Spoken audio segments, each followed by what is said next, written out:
Q. Los jóvenes somos productivos. Dinámicos y críticos. Queremos expresarnos, Y ser escuchados. debatir ideas y compartir nuestras opiniones.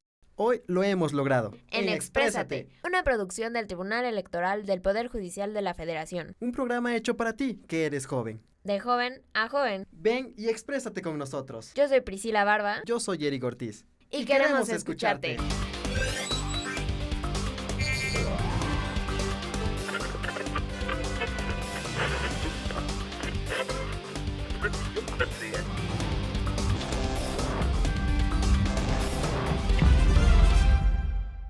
Hola, ¿qué tal? Bienvenidos a Exprésate, una producción del Tribunal Electoral del Poder Judicial de la Federación. Mi nombre es Priscila Barba y saludo con mucho gusto a mi compañero Eric. Hola, ¿qué tal, Priscila? Les doy la más cordial bienvenida a esta emisión. El día de hoy vamos a hablar precisamente del uso del Internet por los jóvenes. Estamos transmitiendo a través de la plataforma de Internet del Tribunal Electoral del Poder Judicial de la Federación. Y para hablar del tema nos acompañan Carolina Aguilar y Alejandro Calderón. Bienvenidos. Es un gusto tenerlos aquí y bueno, con todo esto del tema de la plataforma, como lo dijo Eric, queremos escuchar para ustedes cuál es la importancia que ha tenido el Internet en los últimos años. Bien, pues primero que nada, buen día a todos. Fíjate que es muy interesante este tema, me gusta, porque realmente estamos aquí comunicándonos y transmitiendo nuestra opinión por medio de Internet. Creo que el uso de Internet se ha convertido en los últimos 10 años, y si no me dejan mentir, Sí, en algo muy, muy importante para todos. Y en específico, el día de hoy tratamos a los jóvenes, ¿no? Que muchas veces están como muy expuestos a todo esto. En Internet. Y bueno, de un dato que tengo por aquí, de un estudio que se llama Generación 2.0, dice que el 96% de los jóvenes usa Internet, digamos una gran mayoría. Prácticamente todo. Todos, 4%. Sí, claro. Y el 83% usa redes sociales, ¿no? Que es un gran debate y un gran tema en esta materia. Y es importante decir, o sea, ese 4%, ¿por qué no tiene acceso al Internet, no? Sí, claro, Estamos también hablando el 20% que quedaba del 83%, ¿por qué no usa las redes sociales? ¿Tú qué opinas, Alex, por ejemplo, de esto? Pues mira, si me permites, desafortunadamente el Internet lo es todo para los jóvenes. Actualmente. ¿A qué me refiero con esto? Me refiero a que el Internet ha representado la vida y todo el tiempo de un joven, de un adolescente, puesto que no vive sin su teléfono, Su smartphone. sin su tableta, sin la computadora. Entonces, realmente... El audífono. Sí, por supuesto. Entonces, realmente se les ha olvidado los libros, lo que realmente importa, lo que realmente durante mucho tiempo fue el conocimiento de muchos, la búsqueda. Entonces, bueno, eso es a grandes rasgos lo que yo creo de los jóvenes con el Internet. O sea, para ti, el uso del Internet y el avance todo tecnológico te ha parecido como un atraso en las relaciones humanas realmente, o qué opinas más? No lo vería como un atraso, al contrario, sí, es progreso y es cambio. Sin embargo, pues, como siempre los humanos, ¿no? Llegamos al exceso. Entonces, no sabemos utilizar las cosas como se deben y llegamos al exceso. Al exceso está todo el tiempo en el celular, al exceso de pues ya olvidarnos de las relaciones humanas, de las relaciones tangibles, de las relaciones de las personas y dejarla todo en el WhatsApp o en el Facebook. Fíjate que yo debato un poco con esta idea. Yo creo que tiene que haber cambios en la historia, obviamente, para Exacto. que se cree una evolución. Yo creo que, como dice aquí Alejandro, hemos dejado de la búsqueda de libros, pero bueno, ahora existe otra manera, ¿no? de leer. Por ejemplo, yo en mi caso, en lo personal, yo bajo libros de internet, los leo en mi iPad, los leo en mi computadora y creo que esto más bien abre la oportunidad a mucha gente a que pueda tener acceso más fácil a libros, a notas bibliográficas. Claro, tenemos un gran problema dentro del uso de Internet, que es la falta de buenas fuentes, ¿no? Muchas Sí, veces, definitivamente. bueno, creo que todo el mundo, ama Wikipedia, usa Wikipedia y come Desde Wikipedia. primaria usas Wikipedia, y te Sí, enseñas claro. y ya Entonces, no lo puedes dejar. no es mal, pero es muy básico. Entonces, hay que ampliar nuestro Ampliar el conocimiento, buscar más, pero yo creo que es una excelente herramienta para todos los jóvenes, un excelente medio de comunicación en el que podemos comunicarnos con personas de otros países, Sí, claro. de otros continentes inclusive. Entonces, realmente yo creo que abre la oportunidad de socialización y abre la oportunidad también de conocimiento. Y es destacable, ¿no? Porque el Internet hace que tú puedas tener libros que, por ejemplo, tal vez tengan en España y que no tengan en México, ¿no? Te los hace llegar al alcance de tu dispositivo móvil o tu computadora. Sin embargo, sí es buena la comunicación, pero estamos viviendo una época en la que ya actualmente todo el mundo se habla por medio del WhatsApp o se conoce mediante la red social, y la única manera de expresión que tienen, la única gesticulación que se enseñan son la de los emoticones, ¿no? De la risita o el changuito, ¿no? O el de la los carita ojitos. con el corazoncito, ¿no? De, ya me hizo caso prácticamente.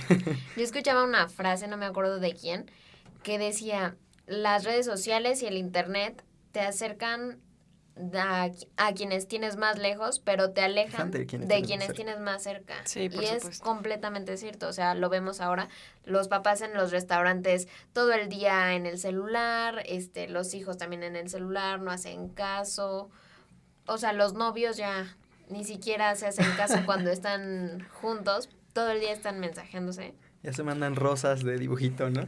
Casi vamos a llegar a eso. Sí, claro. La verdad sí. Y yo en lo personal no estoy en contra de que exista información y que el Internet se utilice para eso. Al contrario, mientras más medios de información existan, desafortunadamente no son fidedignos, pero bueno, ahí están, no se tiene control sobre eso, pues mejor, ¿no? Pero seamos sinceros, y dejo esto al criterio de todos ustedes. ¿Cuántos de verdad jóvenes utilizan su teléfono o su tableta para realmente buscar un dato, información? Realmente son muy pocos. Seamos sinceros. Claro. Nadie tiene ni las noticias, ni una enciclopedia. Tienen Facebook, Twitter, Instagram y demás aplicaciones que realmente son muy buenas. Sin embargo, en un extremo, pues sí, claro. Nos hacen perder tiempo que podríamos utilizar en otra cosa. Bien, claro, algo importante que dijo él, las redes sociales. ¿Qué son las redes sociales? Realmente yo creo que no son malas, las inventaron para un fin muy, muy bueno. Sin embargo, hay que hacer un buen uso de estas, ¿no? Hay que obviamente usarlas para algo benéfico, para estudiar y todo eso, pero lamentablemente, como lo mencionaba Alejandro, pues no, es para chismear. La verdad es que sí son para echar el chisme, que ver que la foto que subió tal persona, con quién anda, con quién no, y ahora sabemos que, bueno, Facebook es uno de los factores más importantes y muy contundente en el sentido de divorcios. Exacto. Y regresando del corte, vamos a tomar este tema.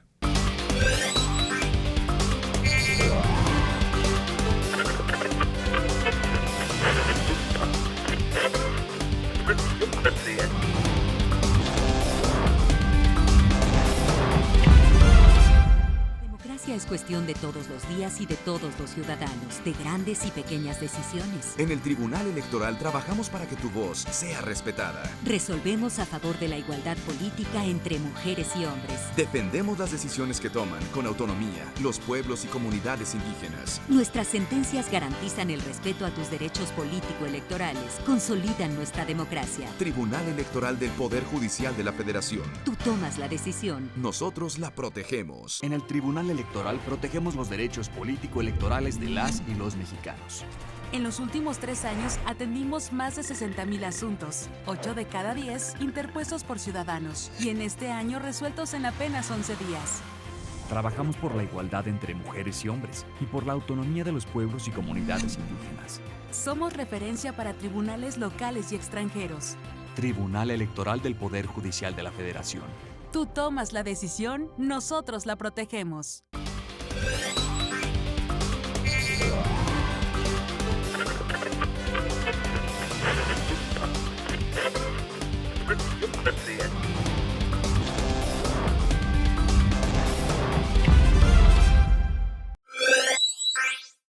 Bueno, ayudan en la manera de que las propagandas políticas llegan a más lugares y más gente ve y la gente hace da su crítica a lo que piensa que está bien o piensa que está mal. Igual no pienso que todo eso esté bien. Considero que las redes sociales fomentan la participación política y la democracia, ya que se acercan más a la población, a la sociedad. La mayoría de los jóvenes en este caso, pues y ya en general la población, cuenta con redes o tal vez no todos tengan computadoras, pero hay un café internet cerca, por lo tanto pueden adquirir una cuenta ya sea de Twitter, Facebook, Instagram o simplemente igual checar las páginas de los partidos. Por ejemplo, puedes fácilmente ir a checar la página y ahí te puedes enterar tú mismo sin necesidad de que alguien más hable y diga, no, pues esto es tal, es así y así, debes de pensar que es así. No, ya tú puedes tener tu propia opinión y por eso, bueno, las redes sociales te acercan a la política y a opinar lo que tú debes de saber. Bueno, estamos hablando de la importancia del Internet en los jóvenes en los últimos años. Y bueno, estábamos hablando un poquito acerca de cómo el exceso del uso de los aparatos tecnológicos ha influenciado en las relaciones humanas hoy en día. Tenemos muchos ejemplos, Facebook, Twitter, todo eso. Pero ¿ustedes quiénes creen que utilicen más los celulares? Y bueno, la tecnología en general. Los jóvenes, los adultos, los niños. Yo, desde mi punto de vista, yo creo que todos, ¿no? Actualmente ya me ha tocado ver niños que manejan mejor la tableta que el mismo papá, ¿no? Que el mismo adulto, entonces... Incluso que nosotros mismos ya las manejan mejor, o sea... Yo como dato quisiera destacar que todavía me tocó el momento de la transición, ¿no? Del cambio del siglo XX al XXI, en el que apenas iba a salir el celular, en el que salió la primera computadora, esta grandotota, así que todo mundo... Tener una computadora en ese momento era... Sí, o sea, increíble. Tener internet, me acuerdo, ¿se acuerdan, no sé, cuando nos queríamos conectar a internet y que sonaba el ti y que no podías utilizar el teléfono y la computadora al mismo tiempo porque estaba ocupado? Para empezar, era alámbrico. Sí, y lentísimo. Sonaba tri, como si fuera a explotar la computadora. Es que es destacable que el internet surgió por la inteligencia de Estados Unidos, ¿no? Era uso militar para ellos, que la ocupaban como una red secreta para observar lo que estaban haciendo sus enemigos, por así decirlo, bueno, que nos tienen vigilados a todos. Entonces, es importante. Sí, o sea, más bien todo ha salido como de accidentes. También tenemos el caso de Facebook, que surge en 2004 con el objetivo de comunicarse entre universitarios y todo esto, pero que después nos abrió las puertas completamente al mundo. Otro caso es el de WhatsApp, todo esto. Bueno, que por ejemplo aquí tenemos el ejemplo de que nuestra compañera Carolina... no puede vivirse en el celular. No puede vivirse en el celular y aquí tenemos el grupo de WhatsApp que no deja de vibrar esta mesa. Sí, la verdad es que yo creo que yo misma me catalogo como adicta al internet y al WhatsApp. Y es normal, creo que todo el mundo, hay también estudios que dicen que una persona aproximadamente ve al día su celular más de 150 veces, entonces realmente es algo que no nos damos cuenta, pero sí.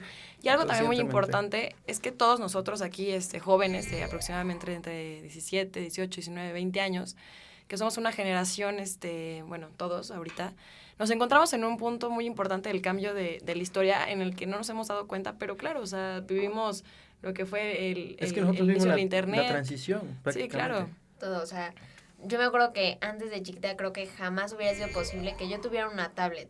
En primero de primaria, ¿cuándo iba yo a tener una tablet? Sí, claro. Yo todavía recuerdo mi primer celular, ¿no? Que era un tabique así de ese tamaño, digital que...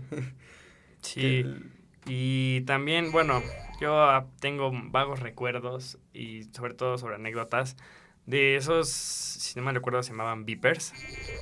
Los beepers. Mandabas mensajes. Realmente los teléfonos eran para los ricos y para los carros Mercedes-Benz, eran los únicos que tenían teléfono. Porque la verdad es que siempre utilizaron los beepers. Pero regreso a tu pregunta y yo creo que, bueno, en el presente son los jóvenes los quienes utilizan más el internet. No me meto en si lo utilizan para fines ya sea de información o fines de ocio, eso ya es algo aparte. Pero algo que sí me sorprende es a los niños. Sí. Hace no mucho veía a mi primita y la verdad es que pues yo a esa edad lo que me importaba era jugar y andar ahí pues, viendo qué romper, la verdad. Pero yo la veo y no salió del iPad, no salió del celular, no salió de la computadora. O sea, realmente los hace, no sé si la palabra puede ser mitaños o los hace aparte de la sociedad. apáticos completamente. O sea, Es que- impresionante ver a un niño de segundo de primaria con Facebook. Sí, Cuando, claro. o sea, yo me acuerdo cuando salió Facebook, yo iba más o menos en sexto de primaria. Sí, sí, sí. Y fue así como, no, yo no puedo entrar porque no tengo 14 Ah, años, exacto. 13 Te años. pedían la o sea. edad mínima, tenías que mentir con Sí, tu edad. sí. Sí. Creo que la mayoría nos ¿Alguien pasó mintió que aquí? teníamos que mentir. Bueno, no sé, a ustedes. Pero a mí sí me pasó que tuve que mentir. Y todavía mis papás eran así de, no puedes subir fotos, no puedes hacer esto, no puedes... Y que ahora niños de primaria tengan Facebook y Twitter Es y se increíble. comuniquen es impresionante. Nos demuestra cómo ha subido el uso del Internet. Pero, ¿ustedes cuáles creen que sean? Ya vimos que tiene muchas ventajas, pero ¿cuál creen que sean las desventajas del Internet? Ok, bueno, igual retomando un poquito, yo también creo que los jóvenes son los que usan más el Internet. Creo que, como bien lo mencionó Priscila, que dijo, mi mamá no me dejaba subir fotos. Eso es una parte muy importante dentro de las redes sociales y todo el uso de Internet, debido a que no existe un control por una parte adulta que esté revisando lo que hacen los niños, Exacto. los hijos, los adolescentes. Y bueno, caemos también en este tema que es importante, que es la trata de personas por medio de, Sí, ¿no? de redes sociales, el secuestro de niñas, que yo siento que sí debe haber un mayor cuidado por parte de los padres en este aspecto, ¿no? La parte más vulnerable, que son, no sé, adolescentes de 11 a 16, Y 17 que aparte años. de todo son completamente inocentes. Sí, claro, que se dejan manipular por una persona que está detrás de la pantalla y ellos ilusionados. Y bueno, retomando lo que decía Eric, ¿cuáles son las ventajas, verdad? Dijiste. Desventajas. Desventajas. Ventajas y desventajas, Ah. ambos. Ok, bueno, para mí en lo personal yo creo que las ventajas, como antes lo mencioné, es la comunicación que hay o la amplitud que hay en la comunicación, el acceso rápido que hay hacia libros, hacia bibliotecas digitales. Y bueno, las desventajas es que no existe un control y bueno, también una supervisión por parte de Sí, adultos claro. en jóvenes. Ale. Pues desventajas sí, y hay muchas. Desafortunadamente para lo que estamos viviendo hay más desventajas que ventajas, porque las ventajas que tenemos no las hemos aprovechado al máximo. ¿A qué me refiero con esto? Hablo de la información. La información ahí está para consulta de todos. Luego verán como hay 2.500 soluciones para la pregunta que usted tenía en Google. Muy bien. Y te quedas con la Y primera. te quedas con la primera, que casualmente es de Wikipedia. Wikipedia, Que seguramente. cabe mencionar que cualquiera podría cambiar. Editar lo que los sea de ahí. datos, ¿no? Muy bien. Y la otra, bueno, regresando un poquito, sin quererme desviar, en diciembre pasado veía a unos familiares que deben tener de los 8 y los 10 años, y les dije, a ver, préstame su iPad, aquí les presento algo del siglo pasado, algo que yo conocí, se llama Yoyo. Sí, es el siglo les pasado, enseñé. Es el Sí. siglo pasado. Y les dije, inténtenlo. Ustedes crean, de ninguna manera lo pudieron lograr. No, bueno. Intenté con el trompo, mucho menos. Entonces, son cosas que incluso hasta por habilidad te regeneran, te da mucho desarrollo. Entonces, bueno. Sí, todas las habilidades. Y bueno, pues vamos a nuestro segundo corte y retomamos un poquito más este tema regresando.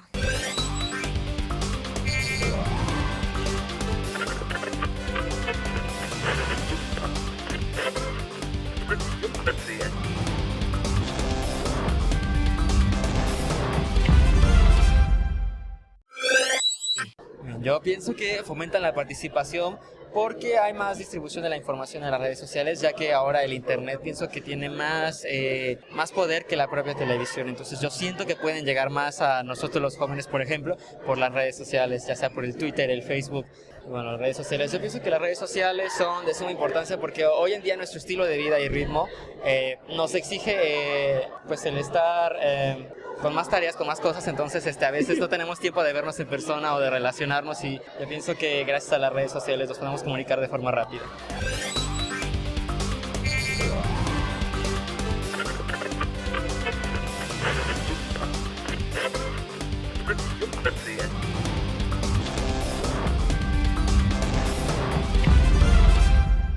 Muy bien, chicos, estamos hablando del uso del Internet, Así es. el cual incluye las redes sociales, las ventajas, las desventajas. Y agregando a las desventajas, yo creo que una muy notable ha sido el cyberbullying, ¿no? Sí, Que es claro. increíble. Horrible. Actualmente es de que si, por ejemplo, sobre todo, bueno, a mí me tocó en la secundaria más que nada, porque fue cuando empezó el auge como del Facebook. Sí, claro. Entonces era de que salía y que ya le tomaban la foto a fulanita o a fulanito o a tal profesor y ya empezaban a hacerle ahí el bullying, ¿no? De que Los memes, ¿no? Que conocemos memes. como, Sí, como claro. memes, que hay ciberbullying a profesores, maestros y Exacto. hasta política, ¿no? Incluye a... Me enteré de un caso en una escuela que literalmente hicieron los alumnos una página de puros memes de los maestros. Entonces se encargaban de decir cosas y hacer comentarios de maestros terribles. O sea, se perdió completamente el respeto a todos los maestros porque Priscila, los ¿en qué escuela alumnos... vas? No en mi escuela, la Ah. verdad. Les puedo decir que no en mi escuela, pero sí una sociedad de alumnos que nada más se dedicaba, al uso de las redes sociales, pero a lo negativo. Sí, claro. Entonces, nos deja claro que no se encamina bien el uso de las redes sociales. Y hay que destacar que, por ejemplo, eso te ha llevado a romper autoestima de personas, a divorcios, Suicidios. Suicidios. Es muy importante. Y yo creo que es lo más destacable, ¿no? Y sobre todo la trata de personas, o este famoso que ocupan de que pongo acá la foto del chavo acá bien guapo y todo, y empiezas a sonsacar chavitas, para después decirles, ay, sí, vente, yo te llevo a tal lugar y... Y bueno, ya nunca ¿Dónde regresan las ya niñas, nunca regresan ¿no? las No se niñas. crean, no existen los príncipes azules. Eso es un invento de Disney, así que también hay que informarse en eso. ¿Ustedes para qué usan las redes sociales? Bueno, más bien, ¿ustedes para qué usan el internet? Bien, pues yo en lo personal, para comunicarme, la verdad es que para hablar con muchas personas conocidas, tengo mucha familia en el interior de la República y gracias a esto tengo la comunicación. La verdad es que tengo que aceptar que hasta hoy en día, que estudio en la universidad, lo ocupo para buscar libros. Antes la verdad es que ni siquiera me pasaba por la cabeza buscar un libro en internet. Tal vez porque no tenía como la madurez, ¿no? Me la pasaba en redes sociales. También, la verdad, yo veo muchos videos de YouTube. La verdad es que siempre que tengo duda de hacer algo así de cómo peinarme Tutorial. para la fiesta, YouTube. tutorial. Cómo pintarme, YouTube. Cómo hacer un pastel, YouTube. Todo YouTube. Y YouTube también es una plataforma muy importante que mucha gente hoy en día alcanza un gran auge. Y bueno, otra cosa importante, el correo electrónico. Creo que el correo electrónico es una herramienta de trabajo, de estudio, de todo. Yo ocupo muchísimo el correo electrónico para todo. Entonces, la verdad es que yo sí me mantengo al día todo el tiempo en redes sociales. Trato de estar al pendiente de noticias, inclusive en Twitter. Muchas veces que quiero enterarme qué pasa, el tráfico inclusive, que en esta ciudad que no se sabe. Antes de ir a cualquier lugar, ir al centro, que es muy conflictivo a veces, buscas en Twitter Sí, qué es lo claro. que está pasando y ya. Entonces yo lo ocupo para información, estudiar, inclusive para chismes, ver con quién anda quién. Nos quedó claro, Carol, nos quedó claro. Pero sí, muy bien. ¿Tú, Así Alex? de, ay, mira, ahí está, ya se fue a tal lugar, ¿no? Sí, suele pasar. Pero bueno, yo ocupo el internet sobre todo para informarme, sobre todo más allá de las cosas que te piden en la escuela, estar al pendiente de de todo lo que pasa en México y en el mundo, que hoy las noticias salen realmente las actualizaciones de noticias, quien tiene periódicos. O televisores en su Facebook, verá que cada 5 minutos hay actualizaciones de información. La verdad es que me considero un poco raro porque yo no ocupo el Facebook tanto como para estar al pendiente de las personas con las que tengo amigos. Pero realmente es la información. Y bueno, por supuesto la comunicación como WhatsApp, los mensajes en Facebook. Sí, claro. Y bueno, las plataformas del correo es la base, porque realmente para hacer una cuenta de lo que sea, necesitas un correo. ¿Qué les parece si ya vamos a conclusiones? Porque ya se nos está acabando el tiempo. ¿Y Entonces, qué opinan ¿quién empieza? del programa? ¿Cuál es tu conclusión? Bien, pues la conclusión que yo puedo retomar es que el internet es sumamente benéfico para todos los jóvenes. Sin embargo, yo creo que ya se ha implementado esto que es llamado la policía cibernética. Sí. Entonces, que haya un mejor control de la información, que haya un mejor filtro al subir la información, que tú tengas la certeza de que algo que estás buscando y encuentras tenga una buena fuente y que tú estés seguro de lo que estás buscando. Igualmente, yo en lo personal invito a todos los padres y que tienen hijos que están en redes sociales, que los cuiden, que vean lo que hacen, que que no se queden con esta idea de, voy a expropiar su privacidad, porque pues realmente están expuestos, ¿no? Entonces, que vigilen lo que hacen, porque sí están muy expuestos a cualquier persona. Y pues sería como en concreto eso. ¿Tú, Alex? Bueno, yo en general acerca de, bueno, ya, Caro ya había hablado un poco sobre las redes sociales. Yo me voy un poco más al Internet. Internet en general, pues yo creo que es muy bueno, hay que aprovecharlo, hay que explotarlo al máximo, pero hay que tener mucho cuidado. Hay cosas allá afuera de las que no sabemos, hay cosas que tampoco queremos saber, y tenemos que tener cuidado, cuidarnos a nosotros y cuidar sobre todo al de al lado, porque siempre hay gente que es vulnerable y que está expuesta, que pues quién sabe, a lo mejor un día un consejo tuyo o algo que le puede ayudar acerca de algunas de las redes sociales o de la información o lo que sea, pues le puede servir de mucho. Priscila, ¿tú a qué conclusión llegas? Bueno, pues yo creo que el Internet sí nos ha dejado muchas ventajas y nos ha traído muchas cosas buenas, pero también nos ha vuelto a todos los jóvenes y a gran parte de la sociedad muy impacientes, definitivamente. Nos hemos acostumbrado a tener todo rápido, 120 megas de internet por minuto o por segundo, no sé la verdad, pero ya no existe como esa paciencia que teníamos antes de el esperar a que salgan resultados, el esperar a encontrar un significado en un libro, lo que sea. Creo que por esa parte debemos de retomar las antiguas costumbres y ver que nuestra generación se ha vuelto muy inherente a muchísimas cosas, pero también debemos de retomar todo lo que teníamos y al final nos va a servir para un futuro en el que combinemos las ventajas del Internet y las ventajas que tenían los libros y todo lo físico. Y bueno, por mi parte eso es todo. ¿Tú, Eric? Bien, yo a la conclusión que llego, y a lo largo del programa hemos estado hablando, que el Internet tiene ventajas y desventajas, y yo creo que en general es un arma de doble filo, por así decirlo. Así es. Porque, puedes tener comunicación con cualquier persona del mundo que tú quieras, Sí.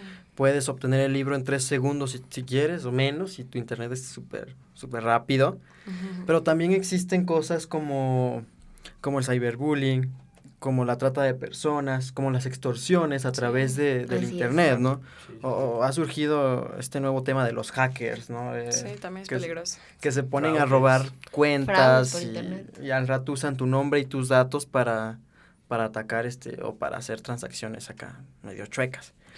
Entonces, yo creo que mi conclusión es que las herramientas las tenemos, nos las han dado, nos Así la ponen es. a nuestro alcance, pero hay que saber usarlas, ¿no?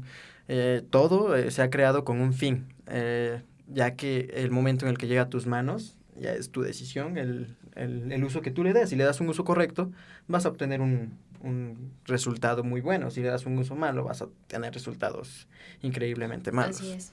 Entonces, ¿alguien que quiera agregar algo antes de despedirnos? No, pues es algo bueno que debatamos este tipo de temas, porque así como lo vimos ahorita, cada quien tiene un punto de vista, ¿no? Entonces realmente me parece muy, muy bueno que cada quien tiene un punto de vista Así es. y todo esto. Sí, pues, bueno, muchas de nuestras opiniones son más o menos parecidas. Solo me gustaría al final dejar una palabra que es muy importante. Ujú. Y, bueno, la dejo para el auditorio y para la gente que nos está viendo, que es cuidado. Así es. Bueno, pues después de las palabras de cuidado de Alex, queremos agradecer a toda la audiencia. Soy Priscila Barba. Y yo soy Eric Ortiz. Y los esperamos en una emisión más de Exprésate.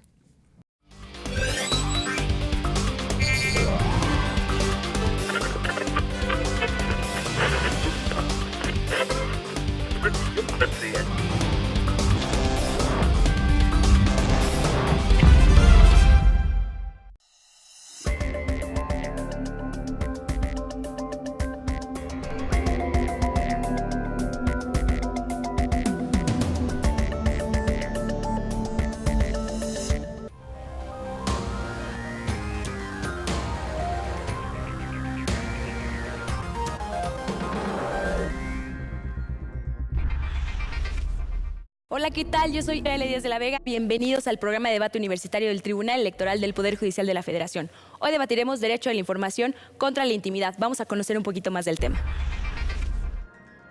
El derecho a la información permite a la ciudadanía participar en la toma de decisiones y vigilar el actuar de los servidores públicos. Por su parte, el derecho a la intimidad tiene como fin proteger aquellos aspectos de la vida privada de las personas que no se requieren dar a conocer a terceros. En ambos casos se trata de derechos humanos. ¿El derecho a la intimidad debe ser entonces una limitante en el ejercicio del derecho de acceso a la información? Defendiendo la postura a favor, nos acompañan de la Universidad del Valle de México Campus Tlalpan, Rafael, Paola y Andreu. Acompáñenme a conocerlos un poquito mejor. Mi nombre es Andreu Suárez Martínez y tengo 23 años de edad. Actualmente estoy en 7º semestre, estoy en la Universidad del Valle de México. Estudio Derecho porque no me gusta la injusticia en la que vivimos actualmente y espero poder hacer un cambio en la sociedad mexicana. Mi nombre es Sandra Paola Sosa, tengo 23 años, estudio la carrera de Derecho en la Universidad del Valle de México en 9º semestre. Los temas electorales me interesan porque creo que son un pilar fundamental en nuestra sociedad. Creo que la sociedad requiere de estos temas para impulsarlos y mejorar la democracia en nuestro país. Mi nombre es Rafael Fontes Aragón, tengo 21 años, estudio la licenciatura en Derecho, 7º semestre en la Universidad del Valle de México, Campus Tlalpan, Coyoacán. Debatir es importante porque nos va a poder ayudarnos a hacernos de ideas y opiniones para construir mejor las que ya tenemos formadas y ampliar la información y la participación. Y defendiendo la postura en contra de la Universidad Intercontinental nos acompañan Carlos, Diego y Daniela. Vamos a conocerlos un poquito mejor. Mi nombre es Carlos García Carrillo y tengo 25 años. Estoy en 7º semestre de la licenciatura en Derecho. Son importantes los debates porque es una expresión de ideas de diferentes personas. Soy Diego Guatirrojo Corral, tengo 25 años. Estoy en 7º semestre y estudio la licenciatura de Derecho. Elegí esta carrera principalmente porque creo que nuestro sistema legal, basado en una impartición de justicia imparcial y apegada a legalidad, puede resolver los problemas que se dan día a día en nuestra sociedad. Soy Daniela Hernández, tengo 23 años y estudio el 7º semestre de la carrera en Derecho. Me interesan los temas electorales porque la democracia es algo que en México se ha perdido y es momento de recuperarlo. Nuestro jurado calificador se compone por el doctor Ernesto Priani, quien evaluará la construcción de los argumentos, por Marcela Lilian, quien calificará la expresión corporal, y como juez invitado hoy nos acompaña el maestro Agustín Ramírez, quien es experto en este tema, presidente de la MEDI, y evaluará la calidad de la información que se vierte en este foro. Conozcamos la dinámica de este debate. En esta primera y segunda ronda, el participante del equipo a favor tiene 1 minuto y medio para hacer su exposición. Mientras tanto, los miembros del equipo contrario pueden tomar notas y planear sus preguntas. Cuando el participante haya terminado de exponer, un representante del equipo contrario tendrá 2 minutos para cuestionar a su oponente y este deberá responder. Esta dinámica se repetirá cuando sea el turno del equipo contrario. Es momento de comenzar, reafirmamos las posturas. A favor nos acompaña la UVM Campus Tlalpan y en contra la Universidad Intercontinental. Es menester hacerles saber que las posturas que ellos defienden el día de hoy, tanto las instituciones como los participantes, no corresponden a la que sostienen a título personal. Pues muy bien, Andreu, por favor, pasa aquí al frente. Daniela, pásale, por favor. Muy bien, Andreu, te recuerdo que tienes 1 minuto con 30 segundos para exponer tus argumentos. Puedes iniciar cuando escuches el timbre y cuando escuches el sonido de scratch deberás terminar, ¿de acuerdo? De acuerdo. ¿Estás listo? Sí. Pues entonces, Andreu, dilo de frente. El acceso a la información debe de ser pleno y protegido. Esto se debe a que se permite una participación democrática de la ciudadanía a través de la transparencia de los actos del Estado. Este derecho está sustentado en el artículo 6º y 8º de la Constitución mexicana, así como en el artículo 13º del Pacto de San José, donde se le da el carácter de derecho formalmente protegido. El proceso de la protección del acceso a la información debe de ser simple, rápido, gratuito, de bajo costo, como se ha venido planteando en diversa jurisprudencia. El acceso a la información no debe de considerarse absoluto, debe de estar delimitado por la seguridad nacional y bajo ningún motivo o razón se debe de esconder la información para proteger a algún particular. Esto causaría que el derecho al acceso a la información se fuera vulnerado. Es por esto que el acceso a la información no solamente es fundamental, sino vital para cualquier sociedad en la que se viva, porque permite un mejor entendimiento y una mejor participación de la ciudadanía. A su vez, al limitar el derecho de acceso a la información, se ve vulnerado el derecho de libertad de expresión, ya que el individuo, el ciudadano, carece de información necesaria para formar una opinión congruente. En las sabias palabras del doctor Norbert Weiner, el vivir de forma correcta es tener acceso a la información adecuada. Concluyo. Muy bien, se acabó tu tiempo. Andreu muestra mucha fuerza, tiene buena pronunciación, tiene buen volumen en su tono de voz. Te recuerdo que tienes 2 minutos para plantear el interrogatorio, Andreu. Puedes iniciar cuando escuches el timbre y cuando escuches el scratch deberás terminar, ¿de acuerdo? Andy, dilo de frente. Mencionaste el artículo 16 de nuestra Constitución. Refutando tu comentario, yo supongo que conoces el artículo 16 de la misma Carta Magna, que nos habla del derecho a la información, pero cuando se limita, es una limitante al derecho a la información. También quiero hacerte una pregunta. ¿Conoces la diferencia entre la transparencia y el acceso a la información? Porque son dos conceptos diferentes. Sí conozco. Primero quisiera argumentar que no fue el artículo 16 el que comenté, sino el sexto. Sí, yo estoy refutando tu artículo 16 con el artículo sexto, con el artículo es que 16. dijiste que había citado el artículo 16, nada más quería hacer esa aclaración. Y sí existe una diferencia entre acceso a la información y transparencia. El acceso a la información es el derecho que se tiene, la transparencia es el acto del que se genera. Esa es la gran diferencia que existe. La transparencia nunca se ha considerado un derecho fundamental del hombre ni protegido por ninguna constitución o por algún órgano internacional, como es el derecho al acceso a la información. Ahí difiero un poco contigo porque la transparencia también es considerada un derecho humano. Y bueno, desde mi punto de vista, la transparencia es la obligación que tienen los gobernantes de proporcionarnos esa información. En esa parte estoy de acuerdo contigo, y el derecho a la información es el derecho que tenemos nosotros de exigirles a los gobernantes que nos proporcionen esa información. Por otra parte, ¿tú consideras que el derecho a la información se colisiona o no con otros derechos? Sí se puede llegar a colisionar si se limita, como lo dije. Sí se limita, o sea, no siempre se limita. No siempre se puede llegar, no siempre se limita. Cuando se limita por un acto autoritario, se limita como tal y afecta a otros tipos de derechos, como es el derecho de la libertad de expresión. Ok, aquí cito las palabras del señor Eduardo de la Parra. Tiempo. Okay. Muy bien, pasen por favor a sus lugares.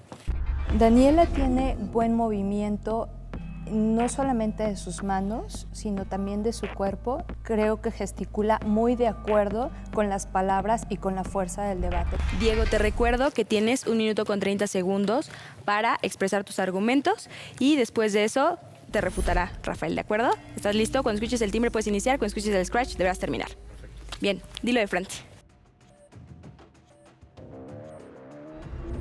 Si bien es cierto que los gobernados tienen derecho a acceso a la información pública, también así lo es que los mismos gobernados tengan derecho a la protección de sus datos personales. Esto se encuentra regulado en el párrafo segundo del artículo 16 de nuestra Constitución Política. Y así también como en instrumentos jurídicos internacionales como en la Convención Americana de Derechos Humanos y la Declaración Universal de los Derechos Humanos, en donde se establece la obligación a las autoridades de respetar y reservar dicha información. Ahora bien, el derecho a la información es un derecho que interactúa con otros derechos humanos y al entrar en conflicto, en este caso el acceso a la información y el acceso a la protección de los datos personales, se ven limitados ciertos derechos, por lo cual considero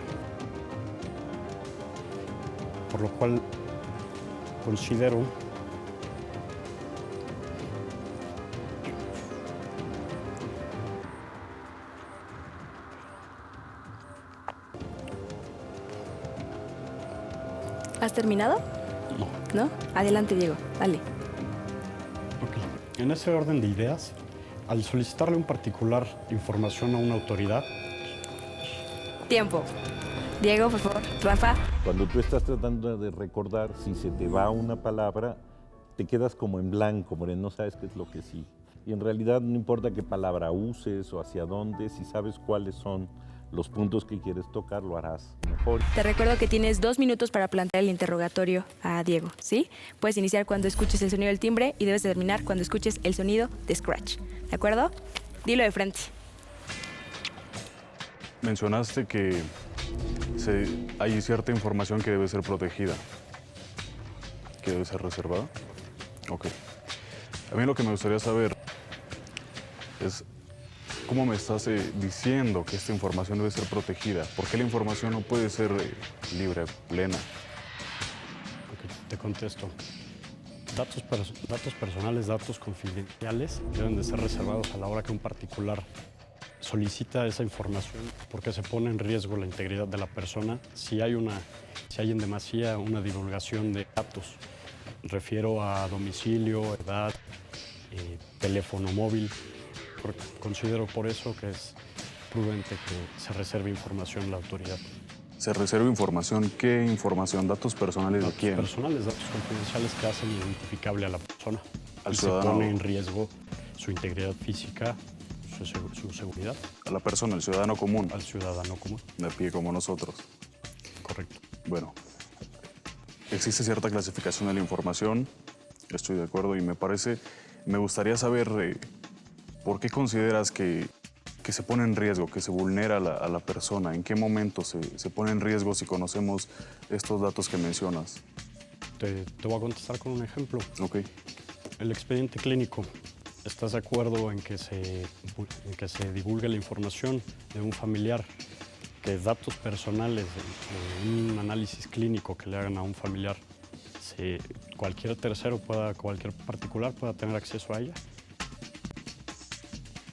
Me parece que estamos entendiéndolo de una forma diferente. A mí lo que me gustaría saber es en este ámbito de la privacidad que estamos hablando, de la intimidad y el limitante, ¿en qué momento podemos decir que esos datos son? Muy bien, tiempo. Justamente se ve muy claro que cuando les preguntan, y sobre todo incluso a Diego, cuando le preguntaron, pudo decir las ideas con mucha mayor facilidad que en ese primer momento en que básicamente lo que estaba haciendo era tratando de recordar en lugar de tejer el argumento. Hemos llegado a la segunda parte de este debate. En este momento le pido por favor a Paola que pase aquí al frente y por favor, Diego, que pases aquí al frente. Muy bien, Paola, te recuerdo que tienes 1 minuto con 30 segundos para exponer tus argumentos, ¿de acuerdo? Puedes iniciar cuando escuches el timbre y debes terminar cuando escuches el sonido de scratch. Muy bien, Paola, dilo de frente. Bien, pues continuando con la postura de este equipo, los derechos, el acceso a la información debe de ser pleno, es decir, con límites razonables y jurídicamente relevantes. Esta postura la ha citado en reiteradas jurisprudencias la Corte Interamericana de Derechos Humanos, ejemplo en el caso Claude Reyes versus Chile en el año 2005, y la cual debe de ser de obligado cumplimiento, puesto que es de buena fe contractual, y todos los países signatarios del Pacto de San José deben cumplirlo. Por otro lado, quiero recalcar que el principio fundamental que rige este derecho es el de máxima publicidad, el de máxima divulgación, es decir, ante la duda o ante un vacío legal, debe de primar siempre el derecho al acceso a la información. Debemos recordar también que este derecho se ha generado por la necesidad de todos nosotros a saber qué sucede con nuestros impuestos. Va más allá de cualquier cuestión médica, como mencionaron anteriormente. Es importante saber qué pasa, porque es un estado de bienestar para todos, y esto es democracia encaminada a través de la transparencia. Quiero mencionar también que los derechos de datos personales y esto derivan del del habeas datas y no del derecho de acceso a la información. Nosotros como particulares tenemos la obligación y el derecho de oponernos a ellos a través de los derechos ARCO, de acceso, cancelación, rectificación u oposición de los mismos, así como el aviso de privacidad. Por otro lado, tiempo. Paola me parece que fue muy buena. Su modulación de voz fue excelente y mostrando una gran seguridad en lo que ella estaba debatiendo. Te recuerdo que tienes 2 minutos para plantear tu interrogatorio. Puedes iniciar cuando escuches el timbre y deberás terminar cuando escuches el scratch, ¿de acuerdo? Dilo de frente. Primero quiero que me expliques y te voy a decir, no todos los derechos humanos son absolutos. Quiero que me expliques, y en el caso particular tú me estás diciendo sobre los datos en posesión de particulares. Quiero que me expliques cuando estos datos los tiene una autoridad. Bien, pues mira, te lo voy a explicar con un ejemplo también. El umbral de tolerancia que un servidor público deberá tener no puede ser el mismo que un ciudadano, porque nosotros tenemos derecho a saber qué cargo desempeña, cuánto percibe por ello, e incluso su patrimonio. Y eso no es violentar su derecho a la intimidad. Al contrario, es un eje rector de la transparencia que nos conduce a esa democracia. Y mejor aún, si existiera una ley abierta en referencia a individuos o entidades públicas o privadas, pero que ejerzan funciones cruciales en el interés público. ¿Estás de acuerdo que todas las personas tenemos derecho al acceso a la información de los servidores públicos? ¿Estás de acuerdo en eso? Ahora quiero que me expliques por qué es de trascendencia que la gente sepa el sueldo del funcionario. Es correcto que todos lo sepan, pero ¿en qué gasta o qué destino le da eso? ¿Crees que sea relevante para Creo los que es ciudadanos? relevante para los ciudadanos porque nos hace más valorativos de la información, participativos e inclusive podemos aportar más porque, perdón, pero yo soy de las personas que quiero saber qué pasa con mis impuestos. Creo que ya somos una sociedad activa y no una sociedad pasiva. ¿Y eso te limita a tomar una decisión? No es limitante, pero político? no es limitante, pero lo que hay que detener y lo que no hay que permitir es que los funcionarios o el sistema gubernamental en general o cualquiera de los tres poderes se escuden en datos personales o inclusive en la teoría de los daños. Tú me estás preguntando si yo creo en que un derecho fundamental sea mayor a otro. Pues no. La teoría fundamentalista no es... Tiempo. Diego, al momento de que lo interrogan, ahí logra controlar un poco sus nervios, retoma un poco el tema, les quita un poquito más su participación. Carlos, te recuerdo que tienes 1 minuto con 30 segundos para exponer tus argumentos. Puedes iniciar cuando escuches el timbre y deberás terminar cuando escuches el scratch. ¿De acuerdo? Dilo de frente. Como ya se ha mencionado, si bien es cierto que el derecho a la información está consagrado dentro del artículo 6º constitucional, también la misma Constitución nos dice en su artículo 16 que tenemos derecho a la protección de nuestros datos personales. Es aquí donde surge un pequeño problema. Se están contraponiendo dos derechos fundamentales de las personas. Viéndolo desde ese punto, podemos pensar qué tan vasto es, o amplio, por así decirlo, es el acceso a esa información. También existe el derecho a la privacidad, como se mencionaba hace un momento.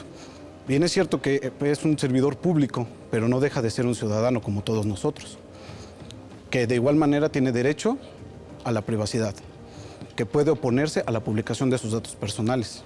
Si bien es cierto, como figura pública, debe de ser identificado, más no identificable, toda vez que si fuera identificable puede ponerse en riesgo ya sea otros bienes tutelados por nuestra misma Constitución, como el patrimonio, la familia, la persona, la vida. Es por eso que nosotros consideramos y continuamos en nuestra postura que el derecho al acceso a la información no es un derecho absoluto en su totalidad. Más sin embargo, aquí es donde tenemos que ver qué es realmente lo importante. Si es mejor tener ese derecho, que cualquier persona pueda acceder a los datos personales, ya sea de un particular o de un servidor público, en donde surge esta controversia, tendríamos que ver si realmente el servidor... Tiempo. Carlos tiene poca expresión facial, le falta mucha fuerza en el momento de su debate. Te recuerdo que tienes 2 minutos para plantear el interrogatorio. Puedes iniciar cuando escuches el timbre y deberás terminar cuando escuches el scratch. ¿De acuerdo? Dilo de frente. Carlos, tú dijiste que por ser servidor público también no se le debe de investigar tanto, no se debe saber por proteger a los terceros. ¿Me podrías decir, por favor, cuáles son los datos personales que se protegen y por qué se protegen? Claro. Mira, es como hacía referencia. El servidor público, si bien es cierto, tiene que ser identificado, más no identificable. ¿A qué nos referimos con identificado? Podemos conocer el nombre, incluso apellidos de nuestro servidor público y en algunos casos su imagen pública. Datos como los cuales no deben de ser proporcionados, vienen siendo domicilio, patrimonio incluso. Como bien sabemos, los servidores públicos hacen una declaración patrimonial.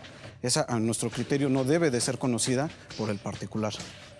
¿No debe ser conocida por qué motivo? ¿Por proteger a un tercero? Y si ese tercero subsiste gracias al erario público, ¿no tengo yo derecho a saber en qué se está gastando, en cómo se está gastando? ¿O podría llegar a pasar que compró algo que no podría comprar? Si yo no tengo acceso a esa información, ¿no crees que ese pequeño delito dejaría de pasarse por alto? ¿No se podría comprobar?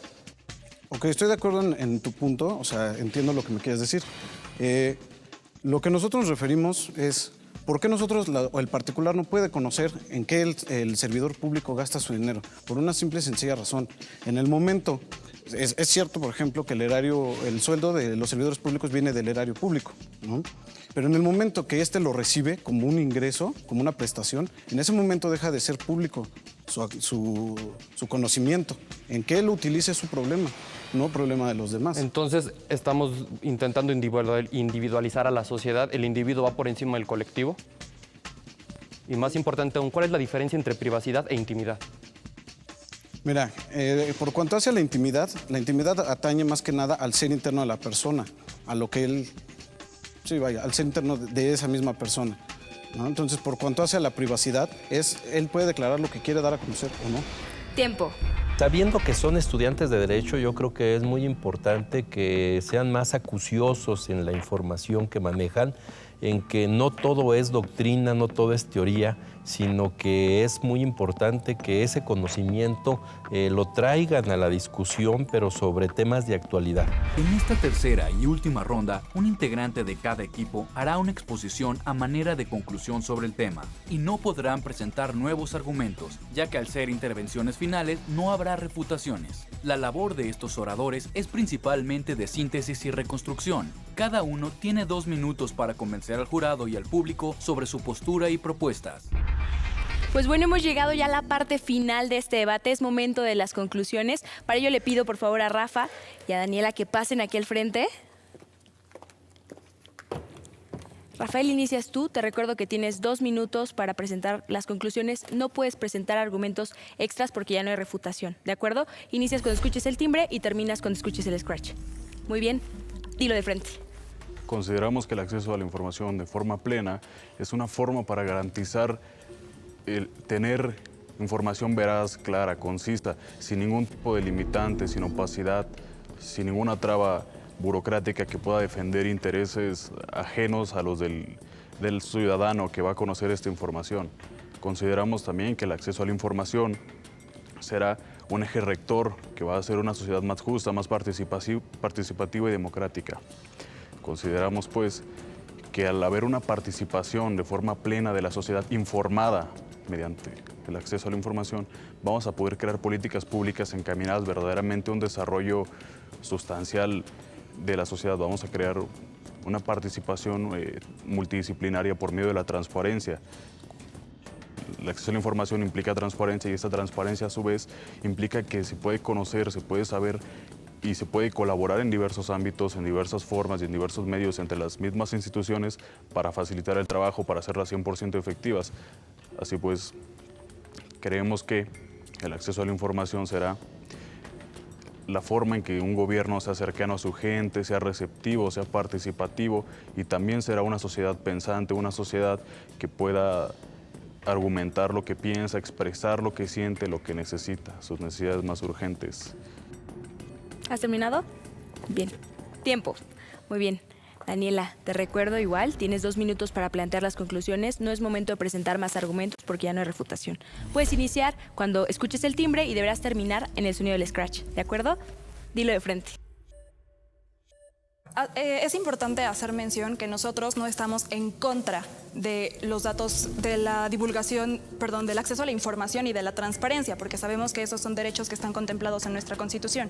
Nuestra postura está a favor de la intimidad y de la protección de esos datos personales, haciendo énfasis en el aspecto de que los servidores públicos, así como son servidores públicos y tienen obligación de proporcionarnos información, también son ciudadanos que merecen que sus datos personales sean resguardados.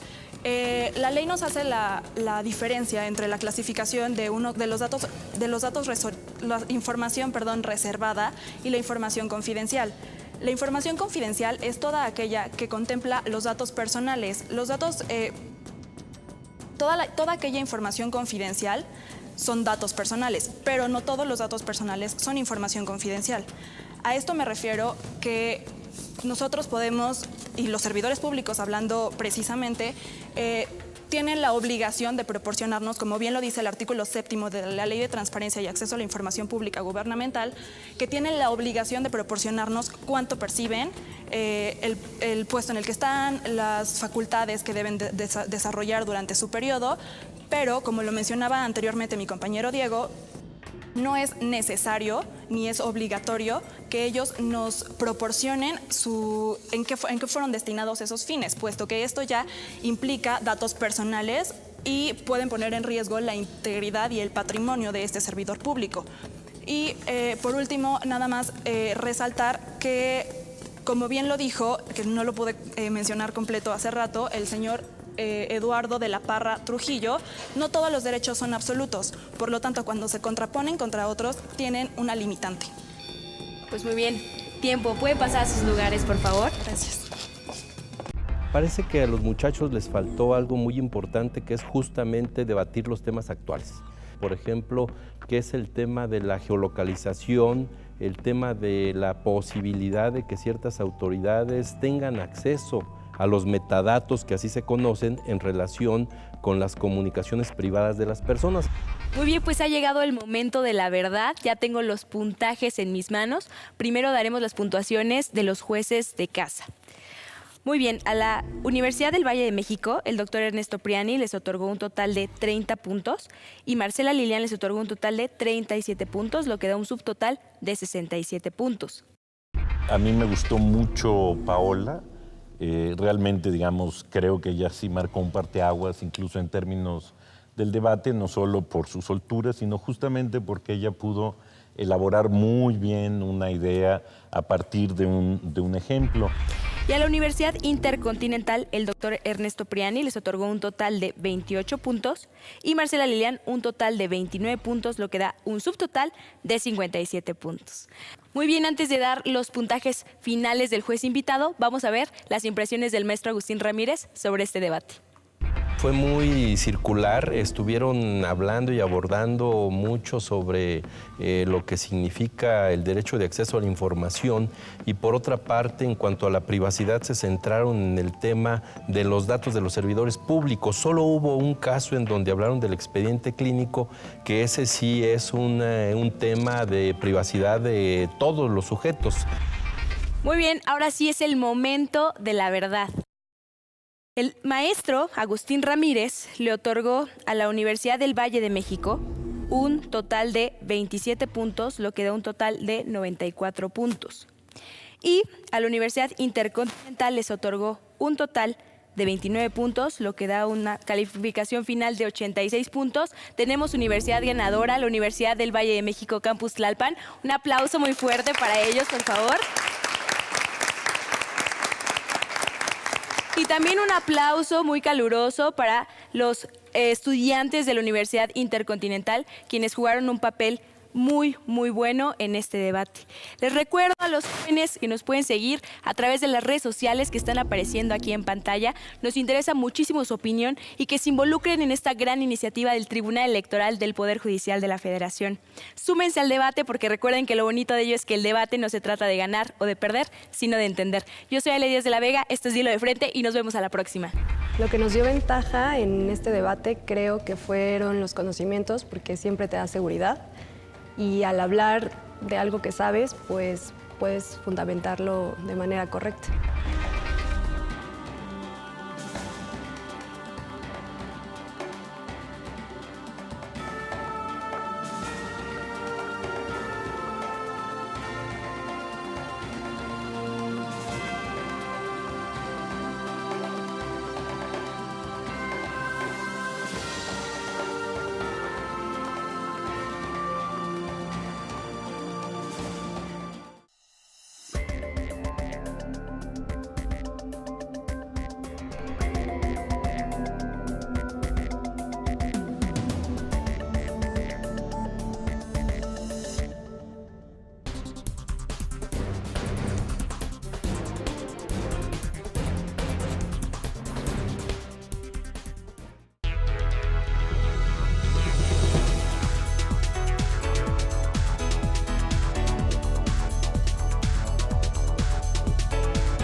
Conócete es un espacio de opinión y análisis donde convergen los derechos político-electorales de las mujeres, los pueblos y las comunidades indígenas, así como grupos en situación de vulnerabilidad. Conocen los efectos de las sentencias del Tribunal Electoral del Poder Judicial de la Federación y las actividades institucionales desplegadas a favor de estos sectores. Conócete, un programa único abierto a la diversidad y a la pluriculturalidad. Plataforma electoral donde tú tienes mucho que ver.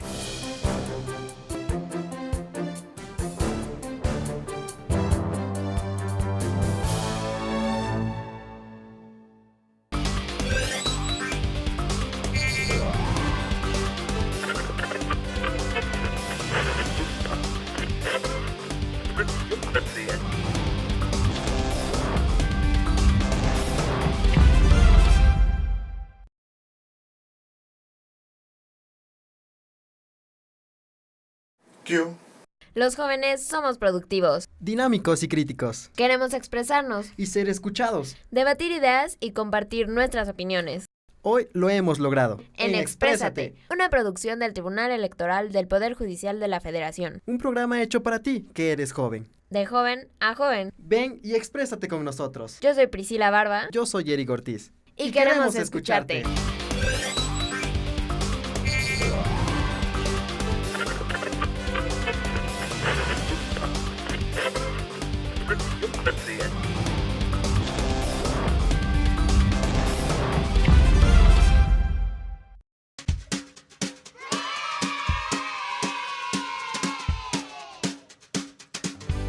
Bienvenidos al programa para niños del Tribunal Electoral. Esto es... ¡Diviértete! ¡Comenzamos! ¿Te gusta aprender, jugar, reír, conocer nuevos lugares y muchos amigos y amigas? El Tribunal Electoral del Poder Judicial de la Federación tiene un espacio para nosotros. En Diviértete encontrarás todo lo que necesitas para iniciar el día de la mejor manera. Síguenos en la plataforma electoral, donde tú tienes mucho que ver.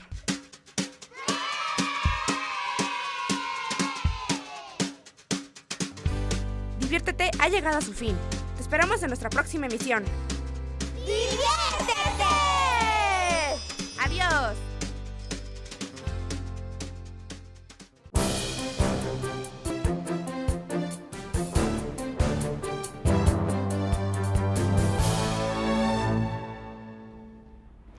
Sean todas y todos ustedes bienvenidos a Conócete, un espacio de difusión de la Coordinación de Institucionalización de la Perspectiva de Género del Tribunal Electoral del Poder Judicial de la Federación. En esta oportunidad, les presentamos diversas intervenciones de especialistas en materias de transversalidad e interseccionalidad. Para contextualizar nuestra primera entrega, les diremos que el objetivo de la transversalidad es apoyar y promover la incorporación sistemática de la perspectiva de género en las políticas, programas, acciones y actividades de las instituciones gubernamentales y organizaciones de cualquier otro tipo en todo el territorio nacional. En tanto, la interseccionalidad es entendida como la teoría que sugiere que las formas y expresiones discretas de opresión y discriminación forman y son formadas unas a las otras, contribuyendo con ello a una sistemática desigualdad social. A continuación, la maestra Mónica Zárate Martínez, directora de Bitácoras Liderazgo Social con Equidad AC, nos hablará sobre el tema transversalidad de la perspectiva de género y la interseccionalidad. Acompáñenos.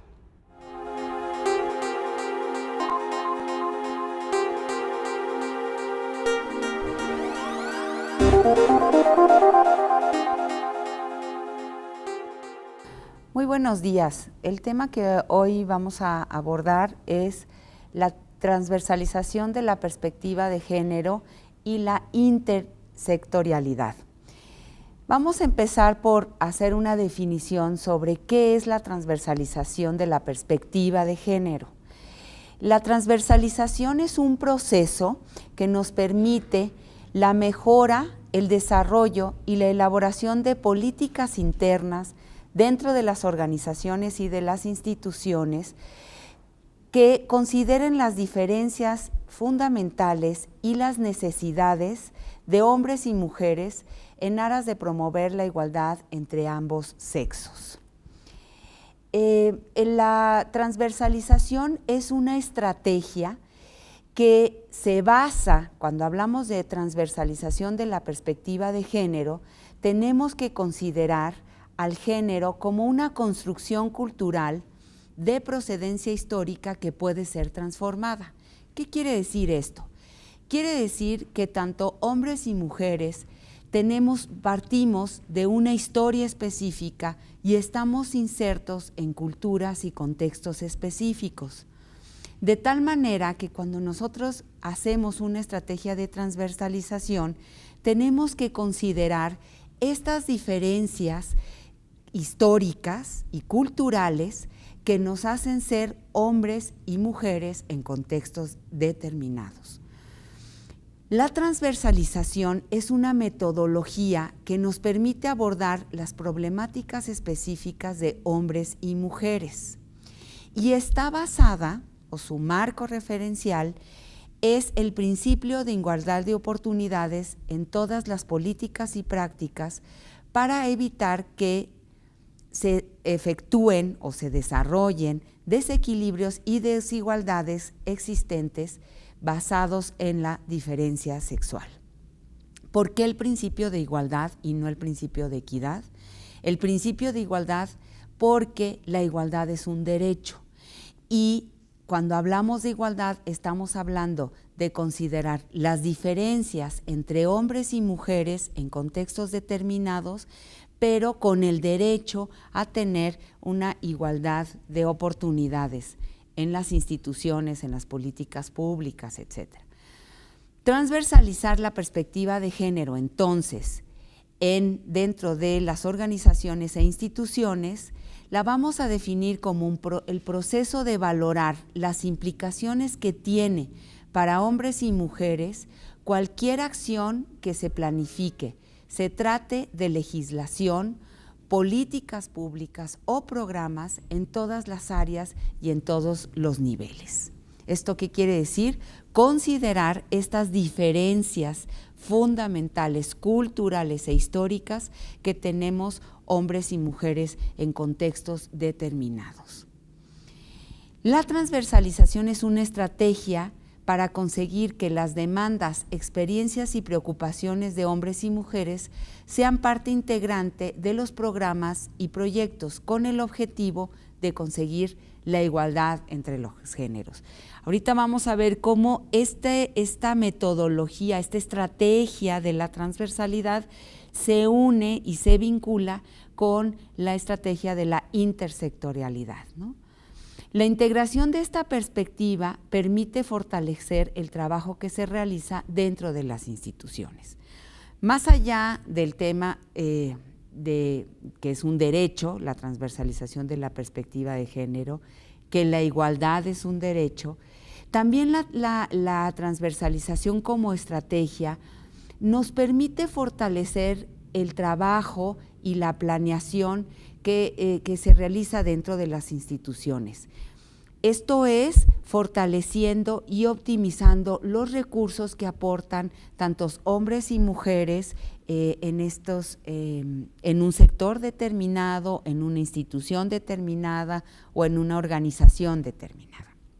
¿Qué es la sectorialización?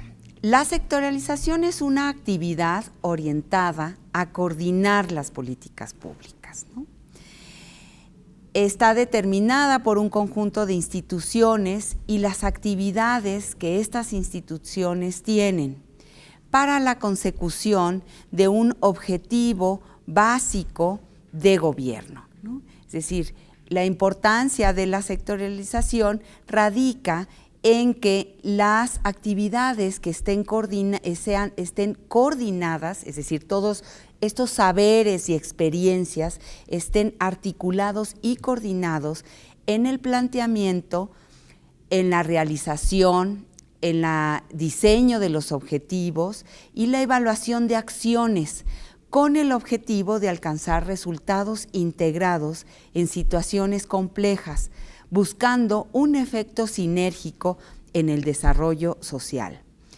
Fernández y Méndez lo define como la convergencia de esfuerzos de diferentes sectores gubernamentales y no gubernamentales para producir políticas públicas integrales e integradas. Es decir, integrales que tengan una visión de conjunto e integradas entre sí, articuladas, que puedan ofrecer respuestas específicas a necesidades generales.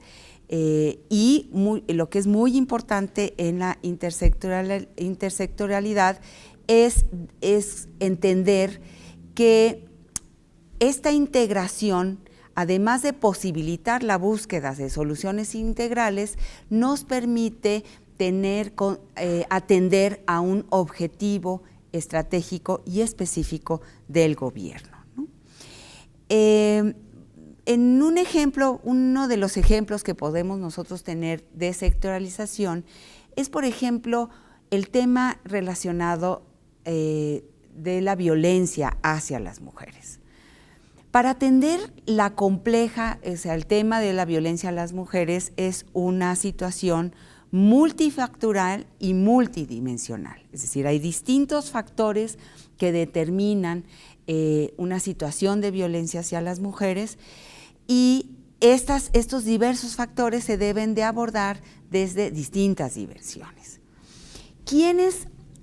¿Por qué es importante que se atienda considerando distintos sectores? Porque si nosotros consideramos y articulamos estos sectores, pues vamos a poder obtener resultados benéficos para atender el problema y poder reducir indicadores, ¿no? Además de optimizar los recursos existentes, los recursos económicos y los recursos humanos que tienen los distintos sectores. Por ejemplo, en el caso de la violencia hacia las mujeres, los sectores que deben estar articulados sería el sector de salud, quien atiende las consecuencias físicas y emocionales que sufren las mujeres en este fenómeno, ¿no? Otro elemento pues es el sector de seguridad, ¿no? El sector de protección, quienes pues van a establecer que se atiendan los protocolos de atención a las víctimas de violencia, que se proteja a estas mujeres que han sido víctimas de violencia y garantizarles sobre todo la seguridad física de las mujeres. Otro sector importante pues es el sector legislativo, quien a partir de la formulación de leyes tanto a nivel federal, estatal y municipal, y de armonizar estas leyes, es decir, que se vayan acortando las distancias entre las distintas leyes en los distintos niveles de gobierno, pues puedan hacer su labor de protección de las mujeres en términos legales, ¿no? Y un sector que es muy importante en este proceso o para atender esta problemática específica es el de las organizaciones sociales, quienes desde hace más de 20 años han estado trabajando con el tema, han estado acompañando a las mujeres en estos procesos, han desarrollado diagnósticos y son quienes tienen a veces los datos más puntuales o las vivencias más claras de cómo se está manifestando el fenómeno en los distintos contextos. Entonces, este ejemplo de sectorialización implica que estos 4 sectores, por poner un ejemplo, se vayan articulando e integrando en búsqueda de una solución integral para atender a un objetivo, que puede ser el objetivo de reducir los niveles de violencia o hacer que las mujeres puedan atender al derecho de las mujeres a tener una vida libre de violencia, ¿no? Esta premisa, o sea, la premisa de la sectorialización, asigna un fundamento expresamente político y se traduce en la asunción de que todas las políticas públicas que persiguen estrategias globales de desarrollo deben ser planificadas y ejecutadas bajo este enfoque. Y en el caso que nos ocupa hoy es bajo el enfoque de la intersectorialidad y bajo el enfoque de la transversalización, en donde estas dos estrategias se van uniendo y se van articulando para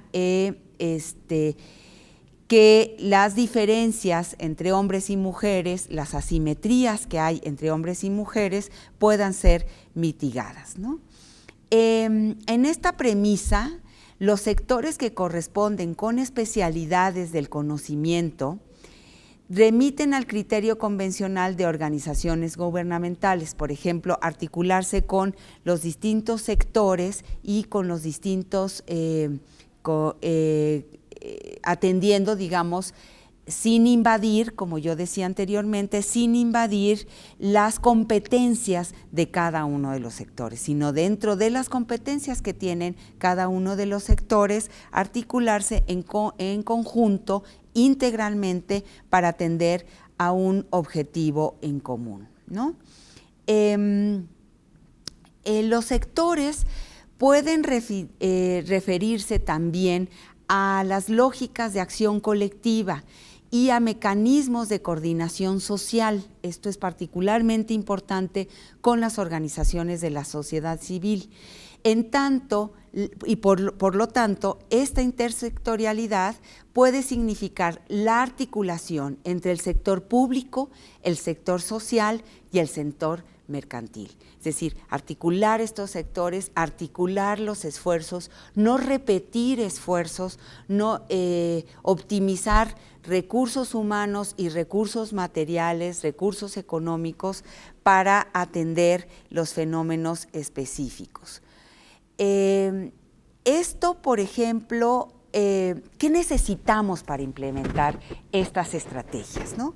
Primero, establecer mecanismos apropiados para el desarrollo y la evaluación de ambas.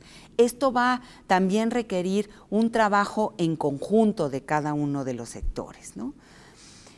Un elemento fundamental es la identificación inicial que a partir de diagnósticos previos que puedan dar cuenta de los obstáculos que se presentan para promover la igualdad de oportunidades entre hombres y mujeres dentro de una problemática específica, ¿no?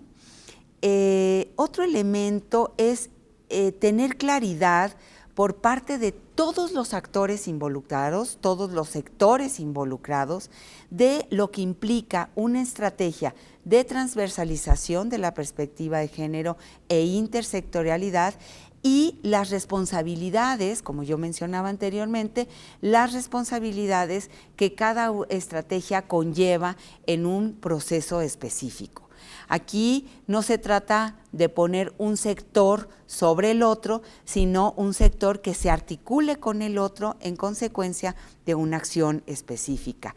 Y transversalizando la perspectiva de género, es decir, identificando estas necesidades, incorporando la perspectiva de género en todo el proceso y en toda la política pública.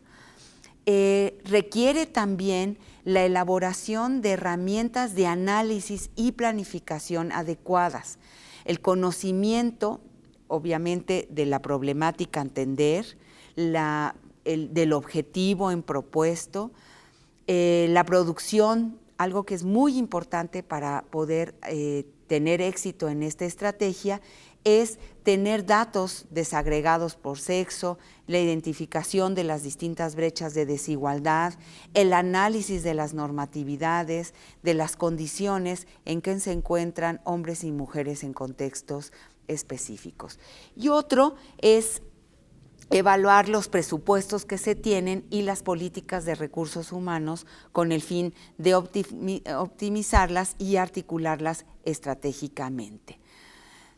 Una estrategia de transversalización e intersectorialidad es un proceso político y técnico que tiene como fin último que todas las instituciones, tanto de carácter público como público y privado, se puede articular eventualmente al sector privado, por ejemplo, en un proceso, contribuyan a cerrar las brechas de desigualdad que existen entre hombres y mujeres.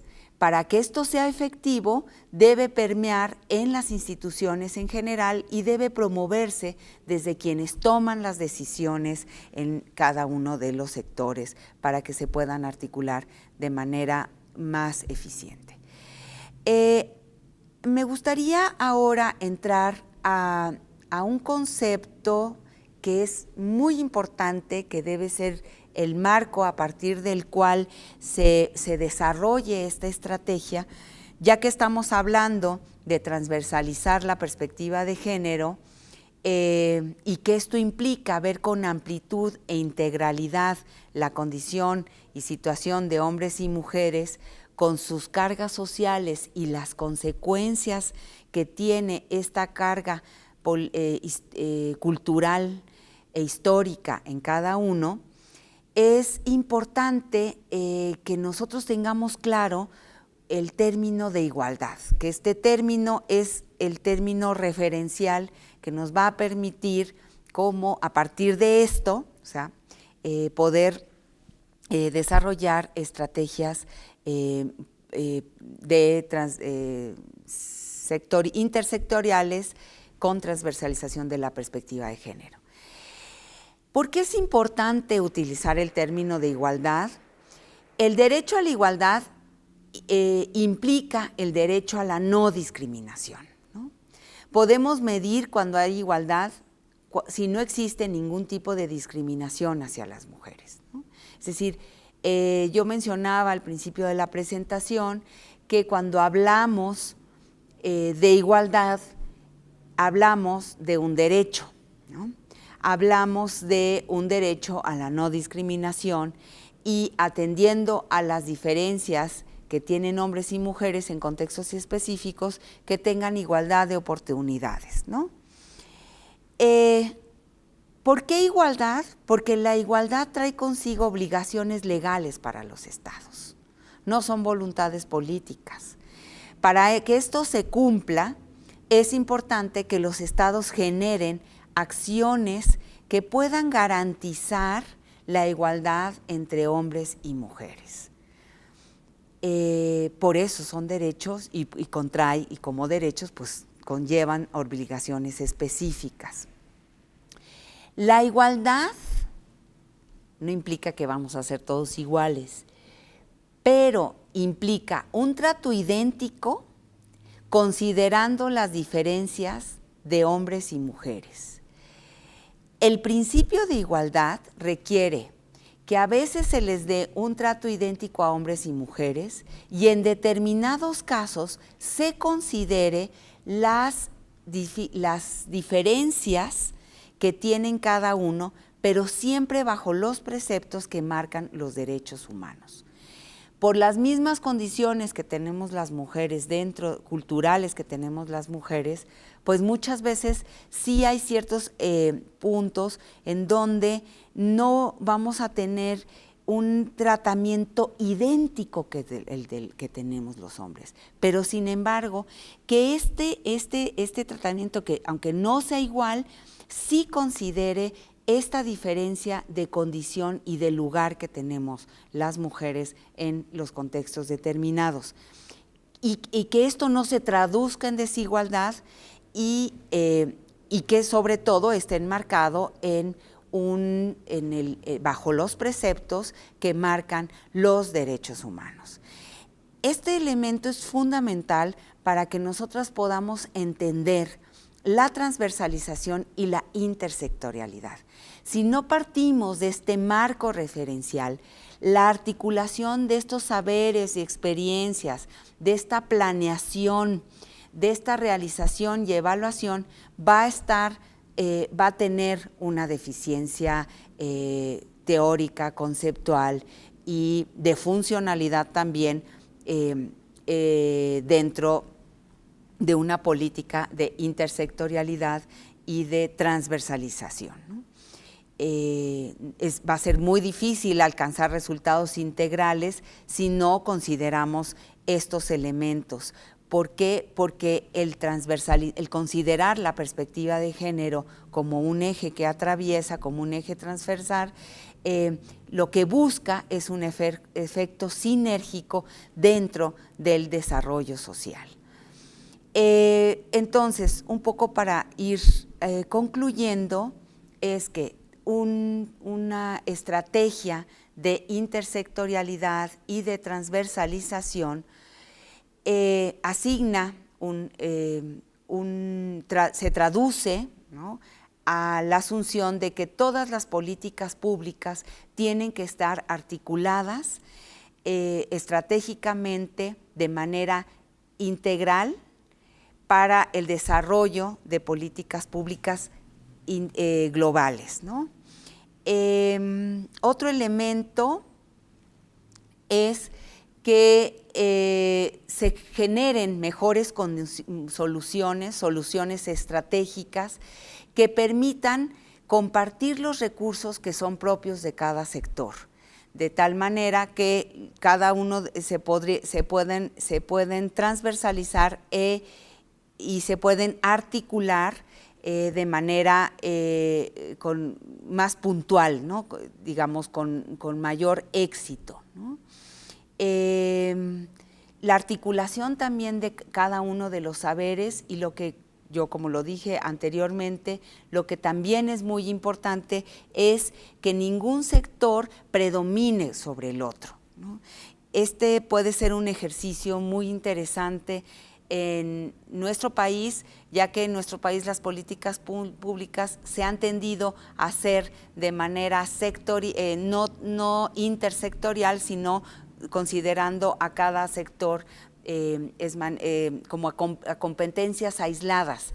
La idea ahorita es irlas articulando y creo que en los últimos años han habido esfuerzos importantes de optimizar los presupuestos y optimizar cada uno de los sectores, transversalidad la perspectiva de género dentro de cada una de las instituciones y organizaciones con el objetivo de que se puedan ir articulando estratégicamente digamos, en vías o en aras de la consecución de un objetivo básico de gobierno. En la medida que nosotras podemos trabajar intersectorialmente, es un esfuerzo que requiere planeaciones específicas, que requiere también de especialistas que estén ayudando a articular digamos, estos objetivos en común y estas actividades coordinadas. Requiere un esfuerzo importante dentro de la planeación y dentro, sobre todo, de la evaluación. Aquí hay un campo importante en cuanto a la generación de indicadores entre los procesos y los resultados de la intersectorialidad. Son procesos que pues pueden empezar por ensayo y error, pero que sí es importante ir empezando a diseñar esfuerzos sectoriales de sistemas integrales que permitan ir midiendo los resultados de esas estrategias, ¿no? Que pues lo que van a atender es definir, digamos, atender a demandas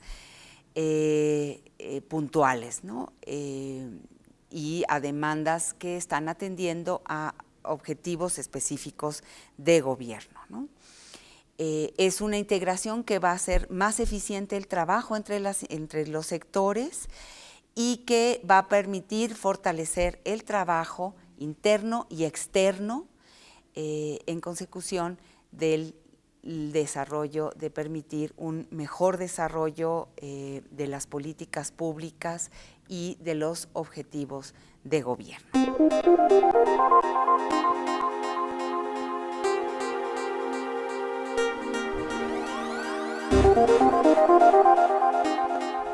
Agradecemos su atención y compañía en Conócete, un espacio de difusión de la Coordinación de Institucionalización de la Perspectiva de Género del Tribunal Electoral del Poder Judicial de la Federación.